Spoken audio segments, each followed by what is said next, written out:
So what does drinking actually give you? Comfort, control, numbness, familiarity, these things, right? Conviviality, joy, all this stuff. But what does it cost you? Your marriage, your trust, your memories, fatherhood, inner peace, your career. That is not worth it. Those costs far outweigh those benefits.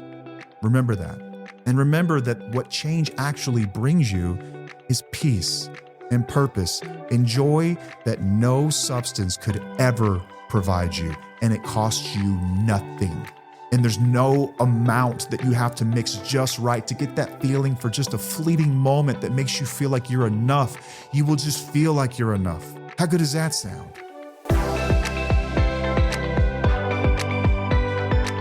Welcome back to another episode of Mindset Mondays with me, Matt, where I share with you my story and how I changed in hopes that you can take some little part of it, maybe apply it to your life and grow. What I'm really trying to do is make content that I needed to hear when I was early on in my sobriety journey, and really a journey to just become a better person. And it's extremely lonely, and I couldn't find content that really resonated with me. So I thought maybe I'll make something and there could be somebody out there this could help. And so in hopes of doing that, we can connect one day. I hope you get something from it. A quick shout out to today's sponsor, Soberlink. If you don't know what Soberlink is by now, let me help you. It's an accountability device that looks like a breathalyzer. It's not just a breathalyzer. Soberlink's unique in the sense that it's got facial recognition technology. It's got this amazing network that you can build that alerts people every time that you use it. It's got tamper protection. And it's world-class in its technology, but that's not what makes it so great. What makes it so great is that you get to volunteer to put skin in the game as you're getting sober, to help other people around you trust you again. So it's a gift you give yourself, but it's a gift you give others as well. And I think that's what really sets it apart, because you've got to have skin in the game. And when other people are getting alerted every time you use the device, that's an amazing piece of accountability. You will think twice before you go off and drink if you know that you have to use that device in an hour or two. And for the people around you, man, how many fights have you had where it's, let me come smell your breath, or use that breathalyzer in the drawer over there, or when you argue with them and you storm out of the house? Maybe you have been drinking, maybe you haven't. This device removes that from the equation. Remember, because you've already agreed to use it. And in that way, you've also given them permission to let go and to start to trust you again. So if you're serious about rebuilding trust, let Soberlink be part of your journey. It's amazing, world-class in its tech, but more than that, it's about the safety that you give the people around you. It's going to allow them to start to feel safe again as you start to reestablish what trust actually looks like, and you become a trustworthy person when you're showing up and doing the right thing. And they're going to be reminded of that every time they see that report.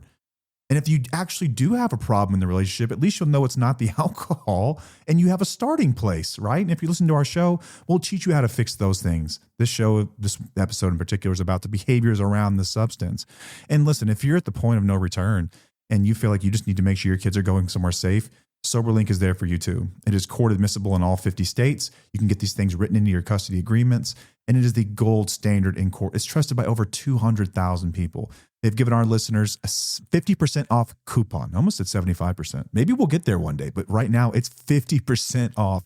Just go to soberlink.com/wheels, enter in your email address, or they will send you a coupon voucher for 50% off a device. Again, that's soberlink.com/wheels. Last week, we talked a lot about this sad, lonely place of, I don't know what to do, but I know I need to change. And how I kind of call BS on that, and then hopefully inspired some people to start to take a harder look at their relationship with substances, or just where they're at in life and what they'd like to see different. And I heard from some people after that good things, and thank you for the messages. Lets me know that I'm kind of on the right track. But there's a message I receive quite often, and it's this message you get from people, and it's like, man, I know that I need to stop. I'm ready to stop. I kind of know what needs to happen, but I'm scared. I don't know who I am without this stuff. And there's just something so real about that, not knowing where to begin, but also knowing what the problem is. And it's this fear that holds us back from from taking that leap. And it's not just a fear from leaving a substance. It's not just that. It's the comfort that it brings. It's the familiarity with it. It's the relationship that we have with this thing. Like I've always said, my favorite part of substances, it was the guarantee of it all. It wasn't necessarily the feeling in itself. It was the guarantee. It was that I knew that no matter what kind of day I had, I could pick up that bottle and there was a guarantee inside. And I knew what I would get out of it. And life is so unpredictable and you never know what you're going to get or how your day's going to go and how you're going to deal with it. But I knew with the substance, there was a guarantee.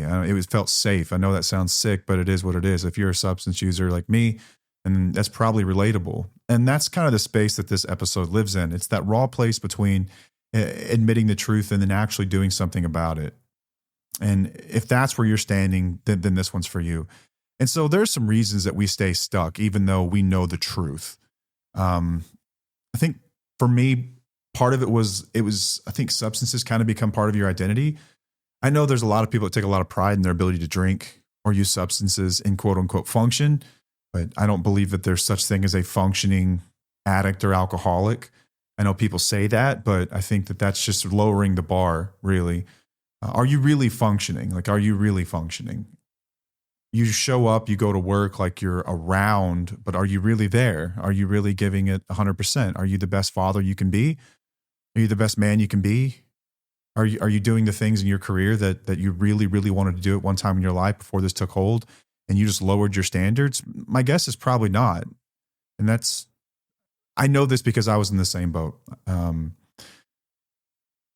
I think that it became such a part of my identity and that's how I connected with people. And again, it gave me some sense of control. And I think the control piece of it was huge. It's like it gave me control over my emotions. My favorite thing was being able to control my emotions. I didn't have to just deal with the whims of the world. I could always get a guarantee. And that is scary when you're walking away from it. And I think that in a lot of ways, alcohol or drugs feels like the last thread that's kind of holding you together. Even if your life's falling apart, there's still some kind of safety wrapped up in that. And again, something that you probably can't understand unless you've ever just been there before. But people don't stay stuck because they're weak. We stay stuck because change usually feels like death before it feels like freedom. It's incredibly hard to change, and it's a really difficult thing to grasp. But I'm one of these, like, I have to logic and reason through things. And for me, I think that I had to really walk through a process of doing a cost benefit analysis with my relationship with substances. If you've never done a cost benefit analysis, it's really simple. Like a 30,000 foot view. Let's say that you're going to get a new computer program for your business. The cost of this computer program is $100,000. Well, a cost benefit analysis would say, unless that program makes you at least $100,000, it's not worth it, right? The cost outweighs the benefit. So once the benefits outweigh the cost, that becomes a viable option for a business. And I think that we can look at life a lot like this too. Not everything, of course, but when I think of substances, I kind of had to approach it like this in the beginning. And so I did a pattern log and I had to look at my pattern. This is something when I sat down with my mentor, we did. And this is something I've always done anytime I've talked to someone who's struggling and they're really questioning their relationship. And we just start to look at the pattern. And so the pattern, let's look at how much you use. Let's start very young, right? When you were younger, at one time, this was manageable. You had a normal relationship with it. And at some point, things took a turn. We don't exactly know when that was, but at some point, it just happened. You could have been drinking for the last 30 years, and maybe this hasn't really appeared until the last 2 or 3. But you'll be able to see a pattern there where something changed, and just the amount itself has gone up. So the first thing you can look at is just quantity, right? How much has my use increased over the years? And then you can start to look at the consequences too. And this isn't just like legal consequences. A lot of time we hear the word consequences and we're just thinking of, okay, I was fired or I was put on leave, or she left me, or I lost custody of my kids. Like those are certainly consequences. But I think that some of the ones that really got to me were the promises I'd broken to myself and never done anything about. Like I always swore that I would never drink when I had kids. Like I thought that when I had kids, I would just had muster like the resolution to stop, and I couldn't. At that point, I couldn't. Like I truly couldn't. I tried and I couldn't. Like I couldn't stop myself. It was like a compulsion. I couldn't stop. It was like automatic, and that scared me. But instead of doing something about it, I just kind of rolled with it. And I think about all those kind of situations we just roll with when they come about. Like you get thrown out of the house, you're like, such is life, and you just kind of roll with it. Or you lose your job, and you're like, maybe you blame other people for it. You know, it's always going to be someone else's fault. And what I'm saying is like we're dropping our standards internally. And that to me was a pattern in my life that I could look back on and see at some point I started to do this. And ultimately, what's it cost you, right? Like think about what you wanted out of life when you were young and dumb and you had aspirations and big dreams, and look at what you have settled for at this point.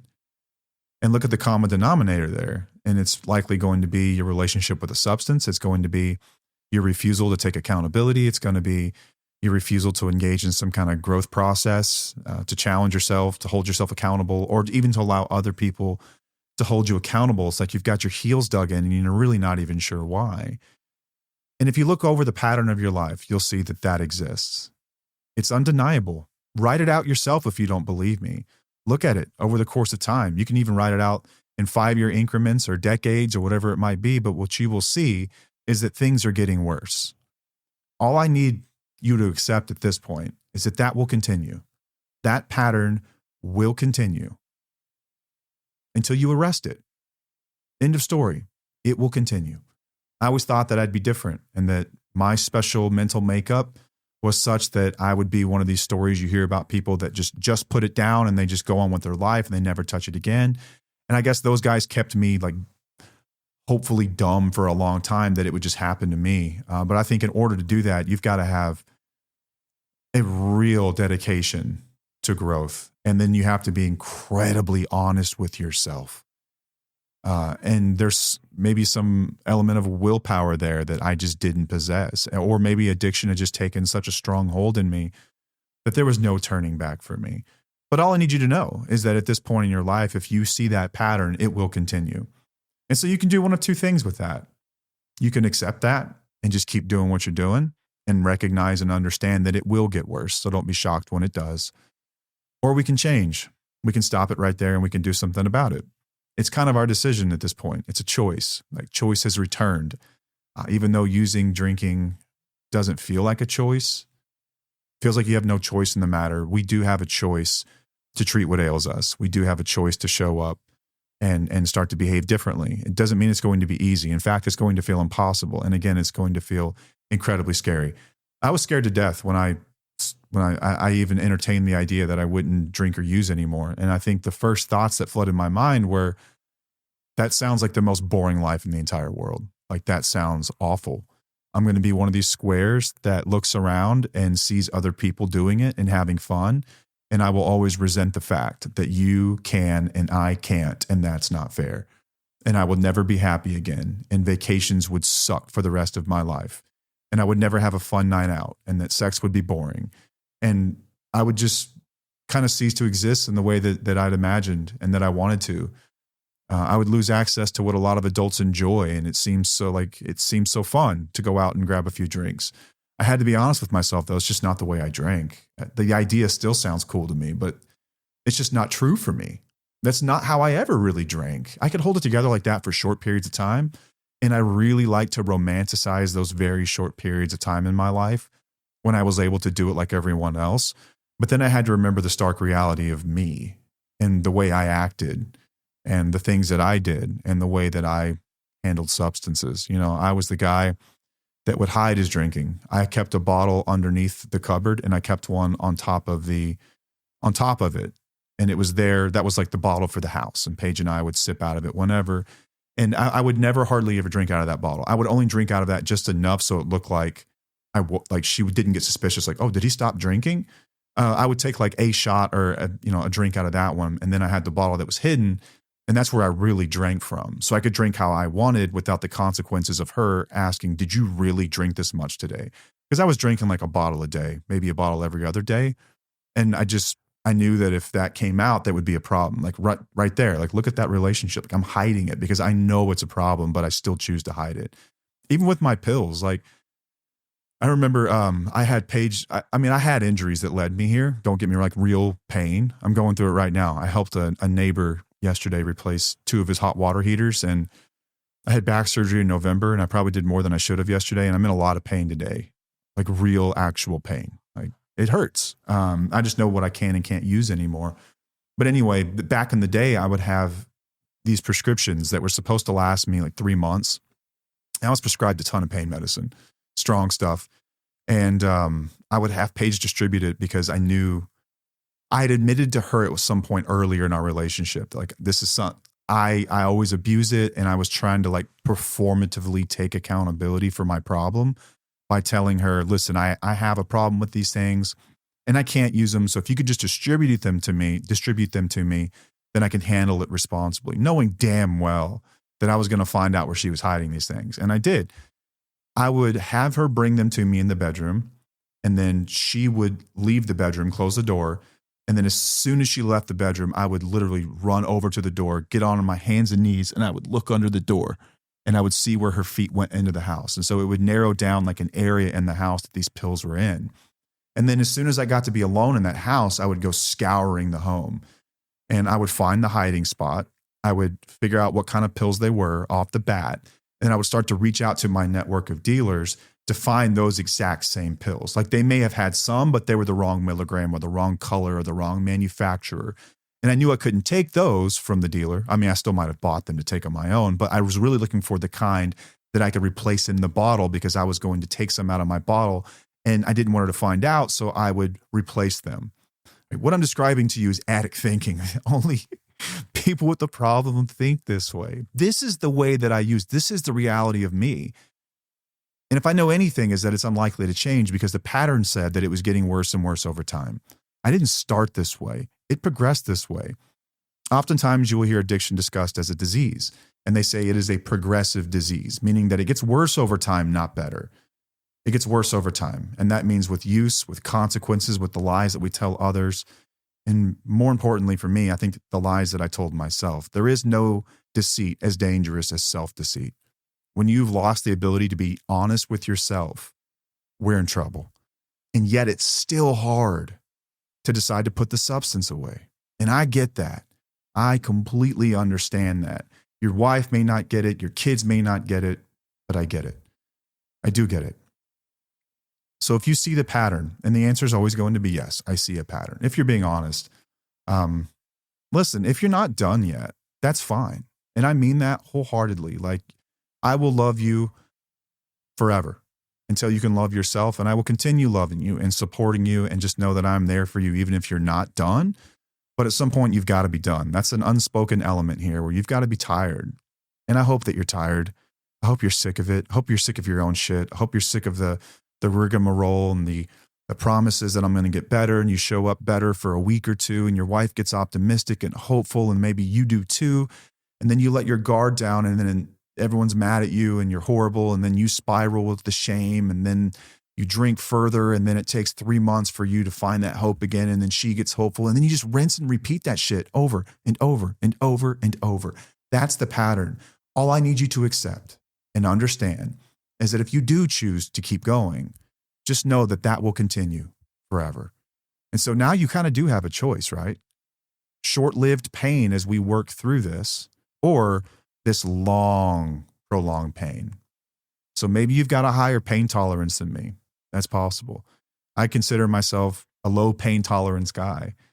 It was the lying that ultimately got me, really. I couldn't look at my wife again who trusted me and wanted the best for me and saw things in me that I never saw in myself, like someone who truly loves you. And I could not lie to her anymore. I got so sick and tired of lying to her. I couldn't do it. And I got ready. But once you see the pattern, you've got to do something about it.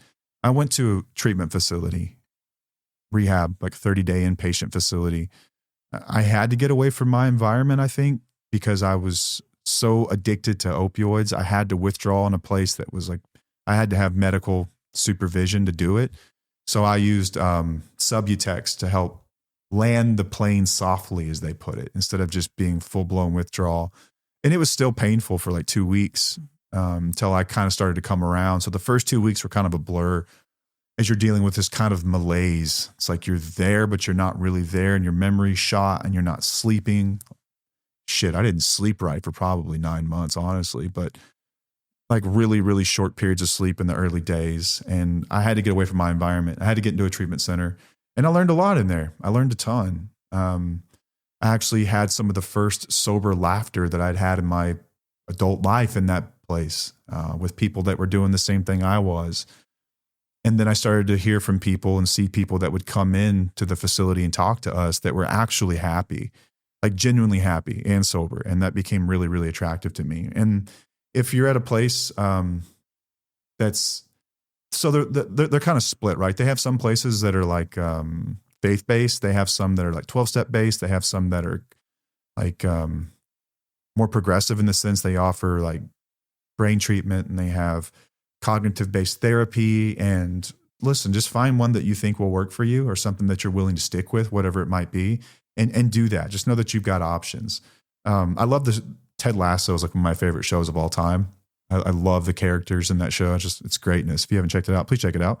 It's awesome. But Ted's got this line where they've just lost a big game. They got relegated down to a lower league, and everyone in the locker room is just really sad. And he says, I promise you that there's something worse out there than being sad. And that's being sad and alone. But nobody in this room is alone. And I want you to feel that way anytime that you encounter our show, our content, or you're around people who are trying to get better, because you're never alone. As lonely as it feels, you're not alone. And if you are, don't be. Find some people that are trying to do what you're doing. They will understand you better than you think. And there is no shame whatsoever in admitting that you need help. That is the greatest thing in the world. Like, there's no failure in that. Failure is continuing on the trajectory that we're on, that we can obviously is losing from our cost benefit analysis. We can see that's a losing battle that we're fighting. But just latch on to something. If that's a smart recovery group of some kind, that's great, man. If that's like Life Ring or Refuge Recovery, if that's 12-step AA or NA or whatever you decide, or if that's the people that you went to rehab or maybe intensive outpatient with, or PHP, if that's therapy, if that's coaching or some kind of structured support, if that's a faith-based program of some kind like Celebrate Recovery, or if that's like some sort of self-led path. But I would challenge you there, self-led path. Like, you're probably not going to fix your problem with the same ideas that created it, unless you've had some monumentous upheaval of identity or values. You're not just going to fix this probably on your own without some kind of support. So I would say, even if you're going to go self-led, just make sure you've got some accountability around you, and you're going to be willing to hear feedback, whatever that looks like for you. But it can look different for everyone. Like, I know people who are very happily sober and have changed their behaviors doing something radically different than I did. It doesn't matter how you scale the mountain. You just have to scale the mountain. And there are going to be some things that all of these processes have in common. They're all going to have some common ingredients. So whatever you choose, you need to be honest. We talked about the importance of honesty. Like, that is a non-negotiable, period. There has to be accountability to yourself and other people. Other people is very important here. Again, you're not going to feel alone. You're going to get outside perspectives, and you have to be willing to hear that stuff. Sometimes hard truths about yourself. When you think you're doing great and someone calls you on your shit, be okay and open to hearing it, right? The people around you that are doing that love you more than you could ever imagine. They're not trying to tear you down. They're trying to build you up, and they're trying to look out for you the same way that you would your children or anyone else you care about in life. Like, relationships aren't built on just, I guess, just being okay with what anyone does at any given time, right? At some point, we hold each other accountable. Like, that's love. That's care. They care about you enough to say the truth, and that's huge. There's also going to be, in all these different processes that work, I think, a disruption of habits. Habits are really important. We'll talk about habits here in a bit, and why early recovery especially feels so freaking scary and difficult. But you're also going to have what I hope is an identity transformation. The person that you are is no longer, and there's going to be a more hopeful version of this person that you can be. This person's going to have new ideas, There's going to have new beliefs. They're going to have different motivations and different sets of values. And they're really going to start to live by those things. You're going to be a different person. And that shouldn't be something that you necessarily mourn. Be excited about that. But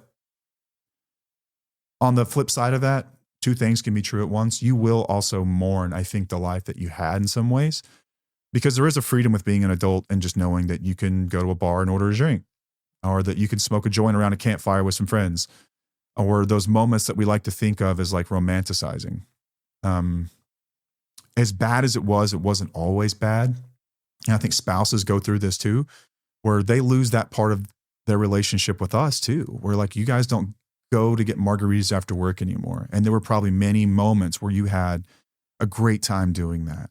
And that's just probably not going to be part of your story anymore. It will, but I promise you, it will be replaced with other more amazing or just as amazing things that you do together. But you will mourn that to some degree. It's a lonely piece that no one ever talks about.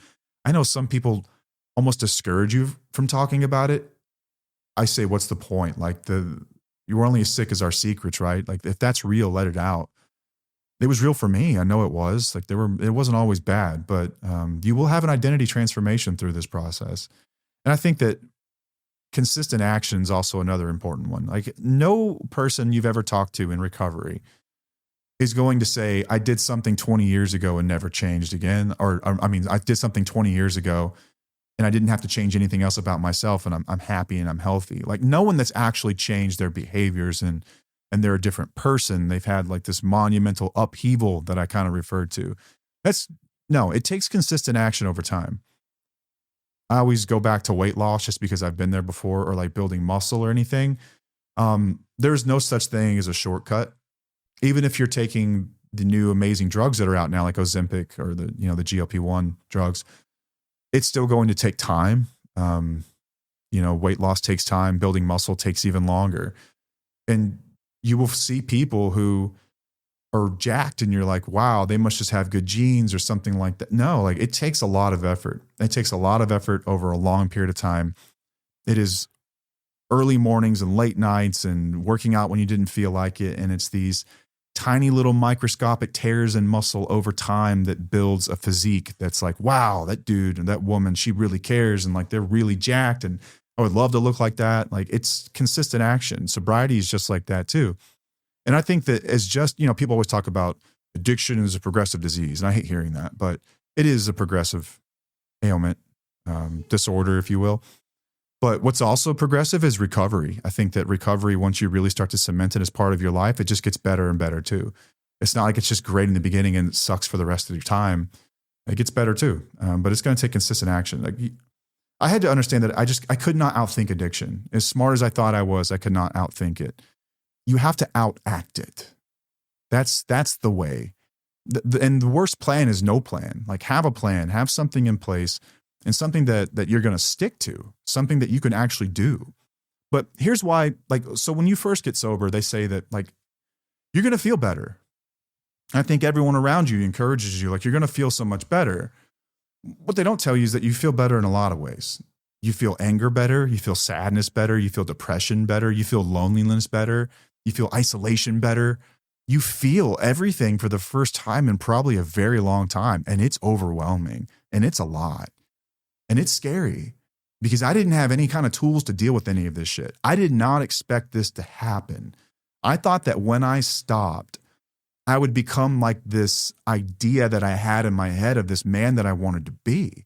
And I would just be okay. Like I would be able to handle confrontation, or I would be able to handle an argument with my wife, or I'd be able to handle something really stressful or scary at work. And none of that was true. None of it. I had no tools. And that was even scarier. And it made me want to run backwards. It made me want to go back to the thing that I felt safe with, which was my substance. Because remember, that substance equals a guarantee. It gives us control over those emotions. It was really, really scary. And you're also going to be really bored in the very beginning because you're going to have a dopamine crash. You have been wearing your brain out and just forcing it to excrete all these feel-good chemicals, right? And over time, you have overloaded that system and your brain feels flat. Your brain's adjusting. it's realized it doesn't have to make this stuff because it's going to get an outside source of it. And so the early sobriety feels rough. And that's why I think it's also really important to be around people. And so you're not alone, because at least you're around other people who get it as you're sitting there talking about this weird phase of life.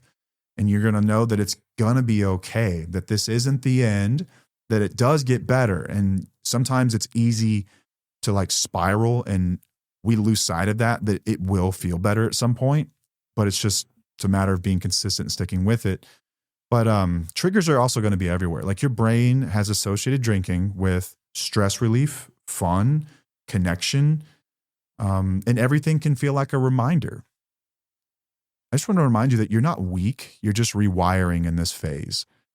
It's really, really difficult to get through this early phase of sobriety, and the triggers will be everywhere. And you need to have a plan for those things. Also understand that cravings generally last no more than 15 minutes. And so if you can get through a 15-minute period without picking up that substance, and sometimes it means that you have to pick up that phone that feels like it's 2,000 pounds and just call someone to let them know what you're going through. And so that they can remind you in those moments when it feels impossible that it's going to be okay. And this too will pass. Those little sayings are hugely important in that early time. So be ready for that. But it does get better. Around 90 days is actually, I should be back up. Early sobriety can feel really good because you're super excited and you're very optimistic and you're enthusiastic about your new life. And you start to think, I got this. I can actually do this. And you can, but I got this those are, I think, the most dangerous words in recovery, because a lot of times when people think I got this, that means I got this without any support. And what usually happens there is they just fall off and they go back to doing what they were doing. I got this. Yes, you can do this. Using the same tools that got you here over time will get you there to the promised land. But I went through the pink cloud phase and I felt really good. I was super enthusiastic and optimistic, and I was on fire for recovery. And then right about 90 days, pause set in. That stands for post-acute withdrawal syndrome. And you're going to feel like you've just hit a wall. And I started to feel some of the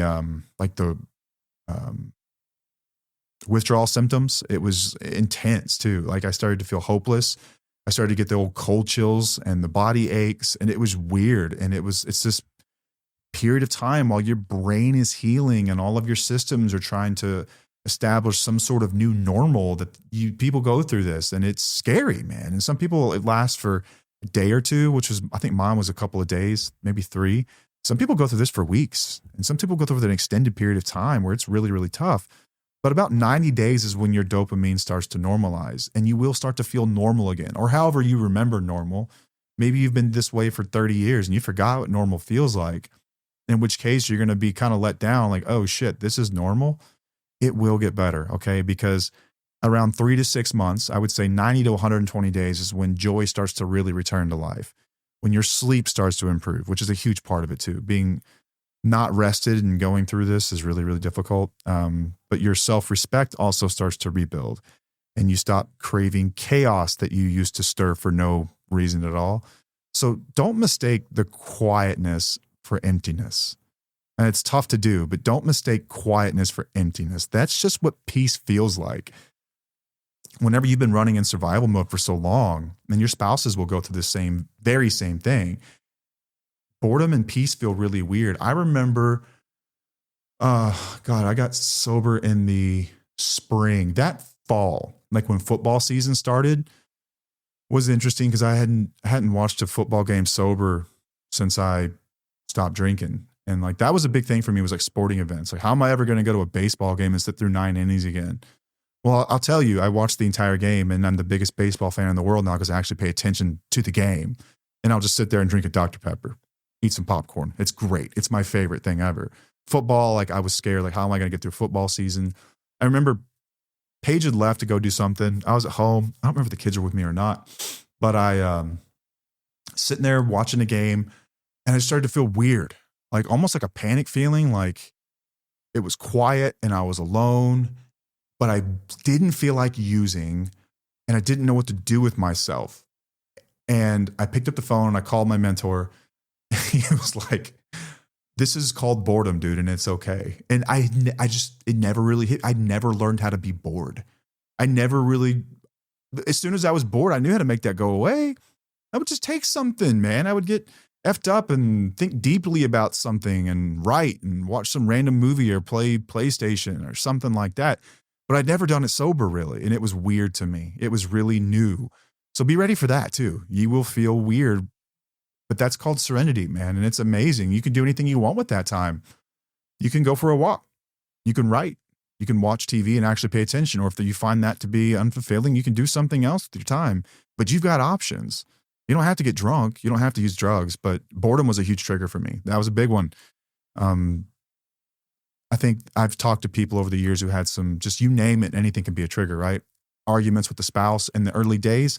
I could not handle an argument with Paige. My therapist had told me, like, if you feel too triggered, you might have to respectfully remove yourself from that situation. And it used to piss Paige off so bad because I would leave the house and go for a drive and come back 10, 15 minutes later and tell her I had to remove myself before I said something I regret because I don't have the tools to have a civil argument. And it would piss her off so bad. And I understand why. That's got to be so frustrating, because it feels like I'm running from it. And it doesn't happen anymore. But in the early days, I had to remove myself because it was so triggering. I feel like I would have to put something in my body just to calm down. Maybe the drive, the way you drive home. Maybe it's the smell of a certain thing. Like, I became kind of a hermit that first year or so. I didn't get out a shitload. I didn't really want to either. I stuck really close to the group that I was part of and around other people that were trying to grow. And there aren't that many people out there like that. Most people were just kind of living this. I was in my 20s too. So people were just kind of like living their lives, drinking, having fun, good time.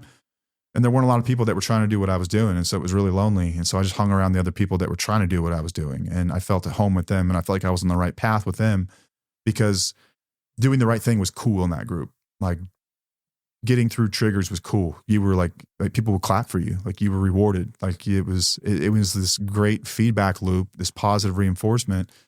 And it felt amazing. It felt great to be commended for doing the right thing. It was huge in those early days, man. Really big. But I've said it a million times, and I will say it again, and Paige has been on this from day one, is that it's not just the substance, it's the behavior. It's the behaviors, not the substance. The things that drive our loved ones the craziest, it's not the substance. It's not when we're using the substance necessarily. It's the behaviors around that. I know it's kind of tough to pull the two apart, but think about it. Do you know someone in your life that drinks the substance or uses a substance? Yes. Do they have your same behaviors? Probably not. And that's someone with the normal relationship with a substance. It's the behaviors that really got me to the point where I was looking at a separation or a divorce. It's the behaviors that get most people there. It's the dismissal and the invalidation of their experiences.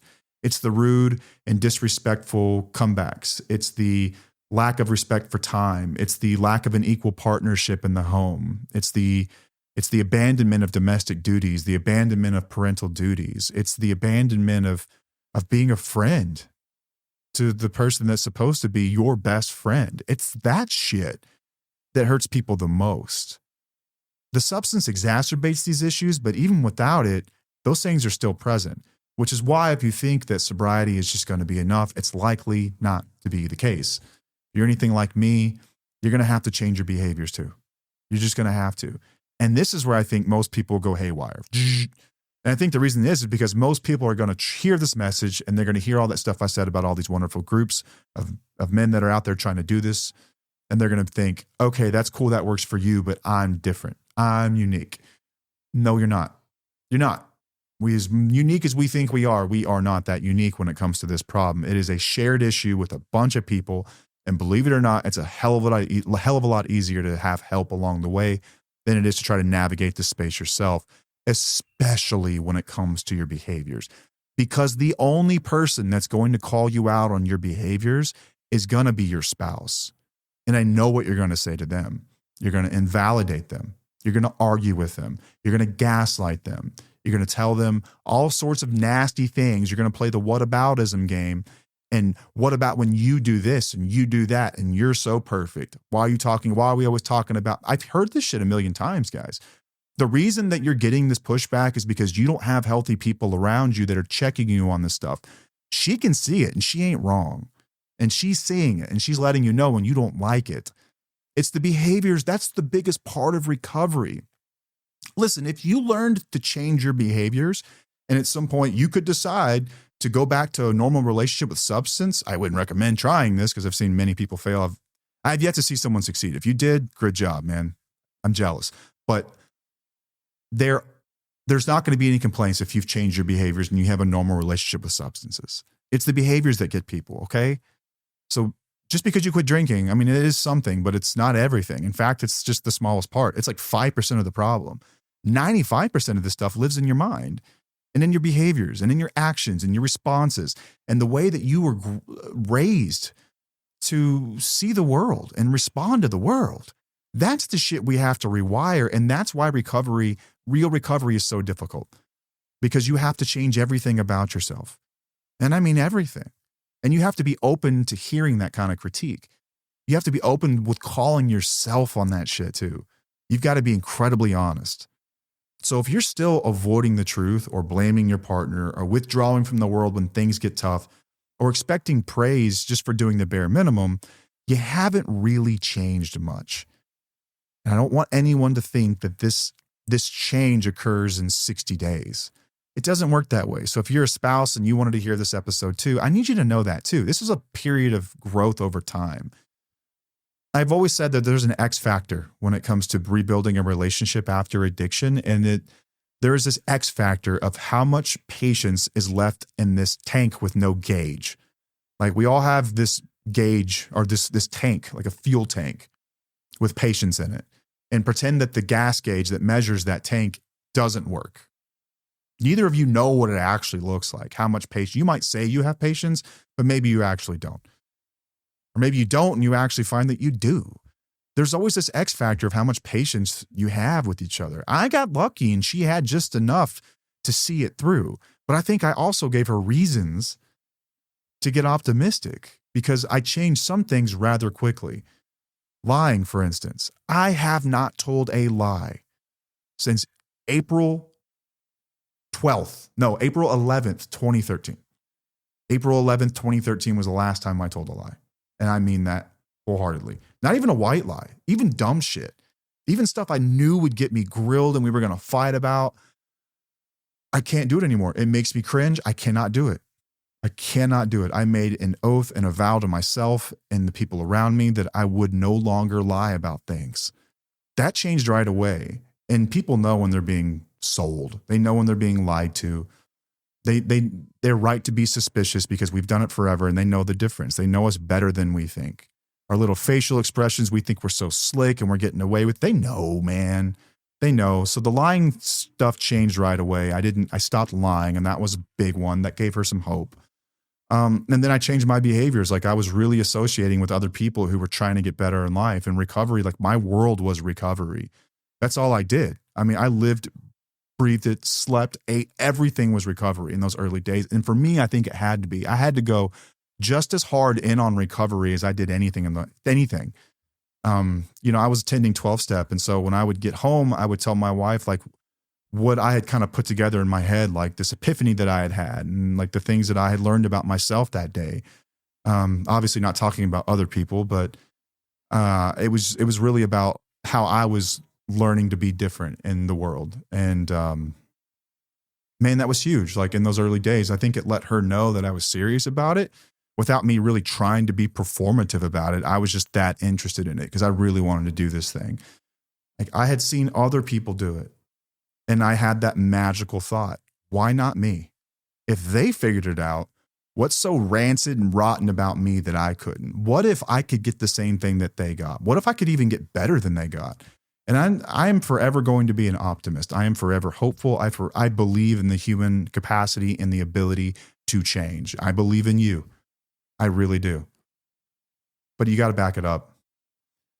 I think that a lot of times people like to perform change without actually doing the work of change. And I see that more often than not. I know you want to, but you got to prove it. Everyone wants to be rich until it's time to do rich people shit, right? Like invest your money instead of spending it on bullshit. Everyone wants to be a bodybuilder until it's time to do bodybuilder shit. And you've got to, quit the ice cream, and you've got to eat broccoli and chicken 3 times a day, and you've got to lift for 2 hours and do cardio every other day. Like, everyone wants to do these things until it's time to put the work in. Are you ready to do the work? There's no reason you shouldn't be. Let's do the work. I am an idiot. And if I figured it out, anybody can. I mean that. I am not a smart guy. I may sound like it, but I'm not. I'm as dumb as anybody in the world, and I figured it out. You can too. I promise you that. I just followed the simple instructions that others had given me that knew a lot more about the shit than I did. That's all I did. I didn't create some groundbreaking path of my own. Maybe I have a different way of presenting it to you, but that's just my personal experience with it. But it's nothing new. Like, the path is well worn, whichever one you want to take, but you better do it. And don't co-sign your own bullshit and say that my path is the one that's going. Maybe, but probably not. Just be honest with yourself. Remember that pattern exercise we did? What does the pattern say? So again, if you've just stopped drinking, you haven't actually, or using, you just really haven't changed much. You haven't. You might just be angry at this point. You might be sober, but you're still doing the same shit. You're still impossible to live with. You can't have a relationship. Your kids want nothing to do with you. Right? That stuff's still present. Sobriety without emotion or without emotional maturity is like, you're just white knuckling your same dysfunction. That's all you're really doing. The real goal here should be to change the way you think, show up differently, earn trust, and take ownership of your life. And recovery is not about perfection. And I mean that. I was by no means perfect at all. Not even close. I don't even know why I'm doing this episodes like this, because I don't know who the hell I am to even give opinions about this kind of shit. This is something that Paige and close friends of mine have told me to do for a long time. Like, you should help men that are really trying to change. I'm like, what do I have to offer them? Like, I'm not some saint. I'm not perfect. I'm far from perfect. But I think that that's kind of the point, is that it's not about perfection. It's about the effort. It's about the consistency. That's what it's about. The person who wins at the end of this game is the most consistent. They're not the most perfect. The most perfect oftentimes burns out. It's going to be the people who are the most consistent over time. And that's a game that I can win because I am stubborn and I can do that for a very long time. I can deal with the monotony. I can deal with the pain. I can deal with all that shit. I can be consistent though. If I can do anything, I can be that. I am stubborn as shit. I can be consistent. So I think for me, I wanted to be a man that I could admire. I wanted to be a man my wife could admire. I wanted to be a man that my kids could admire and that they would be proud of, that people who worked for me could be proud of, customers, you name it. Like, I wanted to be someone people could look at and be like, that's a good dude. That's all I ever wanted in life. So let's look at that cost benefit analysis again, because I think at this point, people generally become like optimistic that, oh, okay, well, if this moron figured it out, I probably can, because I'm definitely smarter than him. I've got my own path to this. I can figure this out. I've got this way. I've got this plan. Just remember, this cost benefit thing is going to be really important, because you're going to have to go back to it a lot, because your why is going to fade. Like, that pain that got you here to this episode will fade over time, but the truth about you won't. And you need to remember that. So what does drinking actually give you? Comfort, control, numbness, familiarity, these things, right? Conviviality, joy, all this stuff. But what does it cost you? Your marriage, your trust, your memories, fatherhood, inner peace, your career. That is not worth it in the cost benefit analysis. Those costs far outweigh those benefits. Remember that.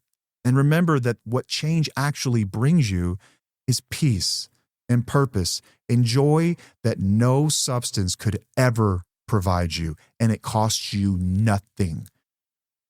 And there's no amount that you have to mix just right to get that feeling for just a fleeting moment that makes you feel like you're enough. You will just feel like you're enough. How good does that sound? You get clarity and calm. So you either pay the price of change now, which I would recommend, or you pay the pain of regret forever. Anything you don't deal with today has to be dealt with at some point. You're just putting it on a credit card and you will pay fat interest on it at a later date. That's the way this stuff works. Deal with it now, deal with it later. But I want to shift now to kind of rebuilding that relationship. I did not have much goodwill left at all in my relationship. I had promised my wife for as long as we'd been together. We've met at 14 years old. I promised her from the time I was 14 until I was 26, 12 years of what kind of man I would be. I would be an honest man. I would be successful. I would be someone she could trust. I would be someone that would protect. I would be someone that would provide. I would be someone that stood next to her no matter what. Someone that would be calm in chaos whenever she couldn't be strong. I would be there for her. We would be yin and yang. She had my weakness, or she had my strength, the strengths I lacked, and I had hers, and we worked together perfectly. That's what I sold to her anyway, but that wasn't the reality. And people can only hear that same old speech so many times before they're kind of out on it and they realize that I don't believe you anymore. I did. I used to, and I really wanted to, but the fact of my life is right now that I have no reason to believe you because nothing has actually changed. You're worse than you've ever been. You're nothing like I promised you. So I was out of patience just about. I was out of goodwill. And so in the beginning, I really had to do this for me. And I mean that. And that sounds so cliche, but it is true. I wanted to be that guy more than anything. I wanted to get to meet that man. I wanted to know what he was like. I shared in our last episode that quote from Modern Wisdom, Chris Williamson's podcast, where he talks about that man who was scared. And in those moments of being scared, he could hear the better version of himself clearing his throat in the room next door. I wanted to meet that dude. I wanted to find out what he was like and what I could actually do. Like what could I be if I actually tried? I quit being a pussy and decided I was going to give it a shot.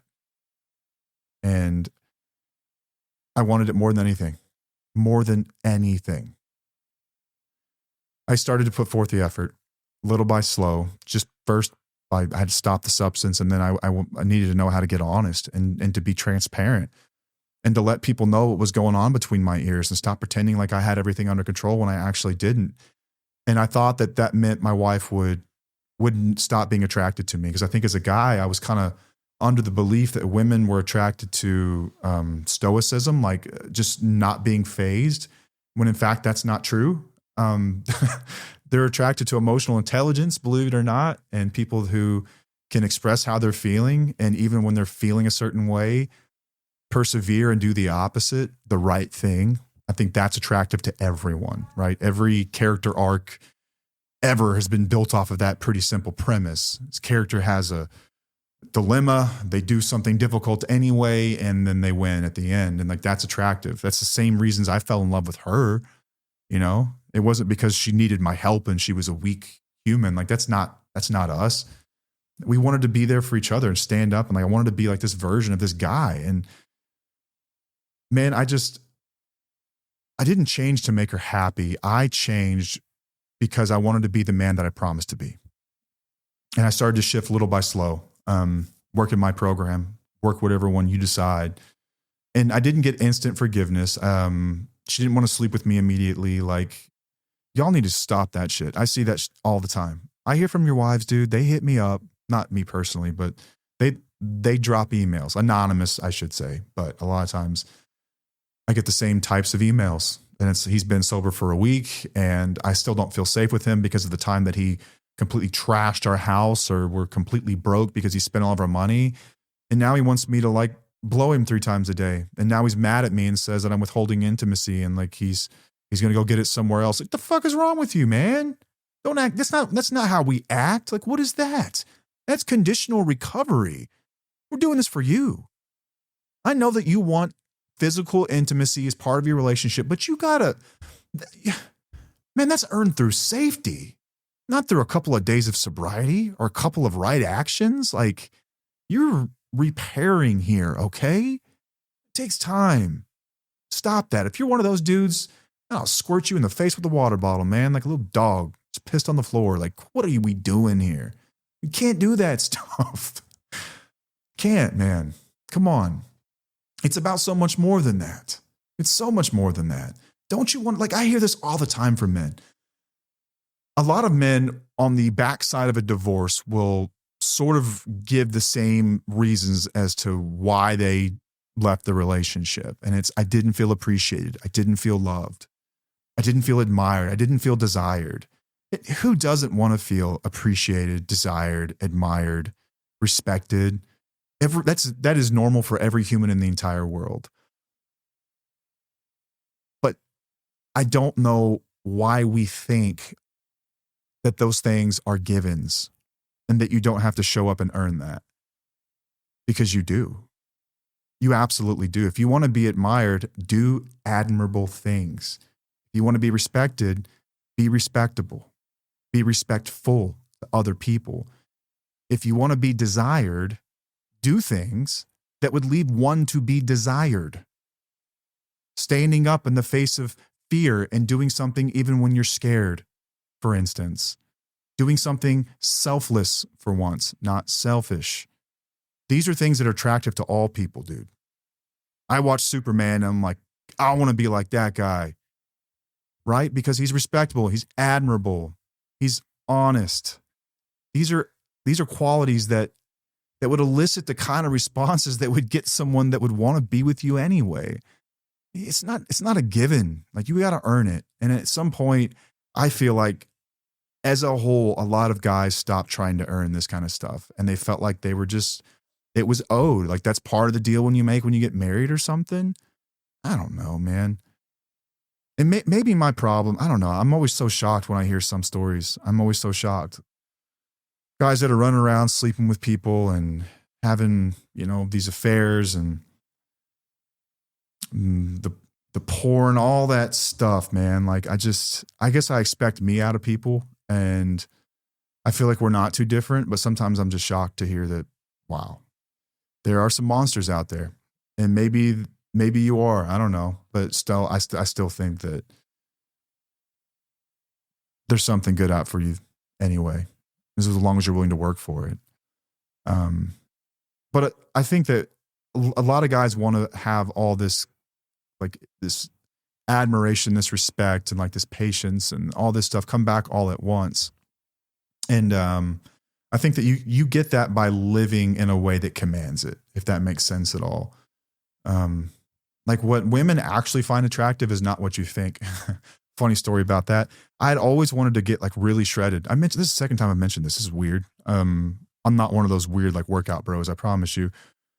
I work out mostly for my mental health, and I think the physical part and the way you look is just a byproduct of that. Like, I have to find a way to I was born, like, my nickname growing up was Mad Matt. I'm a high-strung person, and so I get fired up really easily, and that emotion has to go somewhere, and I find it best used in a weight room or on a treadmill or on a bike or something like that, somewhere I can exert it in a healthy way. But anyway, I always thought that having a six-pack would like make my wife want to jump in bed with me every chance she got. And so I don't know why, but anyway, she'd never like talked about it necessarily, but I just thought in my head, like, once I get ripped, I'm going to be irresistible. Dude, she didn't think it was cool for even a minute. She was like, huh, that's neat. And then that was that. It was so novel. It wore off so fast, and I was so wrong. And I learned something about women that day. They don't give, okay, don't get me wrong. They think it's cool, but only in certain moments, man. Women just don't work like us. Like, only in certain moments when she's feeling hot and heavy, does she think that that's kind of neat. But other than that, she doesn't cross her mind. And I got more messages. Like, I posted a picture one time. It was like a before and after. I got so many messages about my physique, and they were all from men. Not one from a girl who was like, hey, cutie, what are you doing? It was just from other dudes. So you got to ask yourself the question, who are we doing this for, So that's a sidebar. But anyway, what women actually find attractive is engaged parenting, showing initiative, being reliable, being consistent, showing kindness, strength without control, being an equal partner in the relationship. They find that stuff incredibly attractive. I helped a neighbor yesterday. We have this elderly neighbor. They're amazing people. He's like 75 years old. And he had these water heaters that weren't working. They were busted. And I know how to replace water heaters. And so I went and I helped him do that yesterday. Went up there, got them, installed them. Everything's good. And they've got hot water in their house. And then my wife said, she was like, that is so sexy. And I was like, huh, we really are from Mars and Venus, aren't we? We really are. That's the stuff that gets women going. And that's the stuff that you can't earn through superficial actions, like just not drinking or working out. The things that the masculinity expert bro science people will tell you about what it is to have a great relationship and to be desired is fucking incorrect, wholly incorrect. None of them are really talking about emotional intelligence and how to show up as a whole partner. They're not talking about how to be a man that I think is worth admiring. They're really not. Believe me, when I got sober, Paige didn't throw me any sort of parties. She just trusted me again as she was able to see that I was trustworthy. And that changed everything for me. I think if you want to be admired, be admirable. If you want to be desired, act like someone worth desiring. And it was little by slow that we rebuilt the relationship. And it kind of came in phases too. In the beginning, we got back some of the immediate trust. Like she would trust me alone. She would stop asking, like, where have you been? She would give me like freedom to do like things on my own without wondering, is he going off to get pills or is he going off to drink? And then I think we started to talk more intimately with one another. I started to ask her about what she had experienced, what it was like being with me. I started to listen to that stuff and it was painful. But it was through that shared pain that I was really able to understand my wife's experience and really begin to understand her. And then also as a partner, understand how to support her. And part of that support looked like me doing the very same things that got me here. In a way, it worked beautifully because I wanted to be a better man. In order to support her, I needed to be that man. So it gave me kind of some incentive to keep going. And then I think it's just been a process of growing up, just good old fashioned growing up. Addiction stunted me so much in those early years that were pivotal. Rough, man. I didn't have my water over here and I think I'm just running out of steam for this episode. But anyway, I had to learn how to grow up kind of behind the 8 ball. I learned stuff that most people learned much younger, and I've always been a little behind, but I get grace for that now. And I caught up pretty quick. Like in those first few years, I caught up quite a bit. Like the first year of recovery is tough, man, because you're learning how to adult again. And then the second year of recovery, you start to become aware of the damage that you've really caused. And you start to get to know your spouse again. And there's going to be some resentment and there's going to be some anger that you're both going to have to work through. And then the third year, you've kind of dropped the rope and you're starting to work toward a life together again. Years 4, 5, 6, 7, you're kind of going through the motions. Everything's okay. Around that time is kind of when I became like this dude that I'd always promised. It took like 5 to 7 years for me to really put it all together and grow up. Like I said, I'm a slow learner. I'm not smart. I mean that. But then my wife, everything kind of came back around and hit her all over again. Like understanding what she had sacrificed in herself just to hold on for dear life in those 10 years, 12 years that I was using. That was really, really difficult, man. That was tough to go through for a second time. But again, if I hadn't been sober and hadn't learned what I learned about life and how to be a good man, then I wouldn't have been able to be there for her. And we wouldn't have rebuilt our marriage to what it is today, which is, I think, the greatest marriage of all time. I would put us against anyone in the entire world and to win the contest of greatest marriage on the planet. Truly, I would. I feel confident winning that. And then now, man, life it's not without its challenges.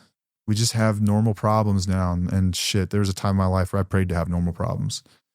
But it does get better, but it won't get better all on its own. And I know that you're scared, and it's okay to be scared.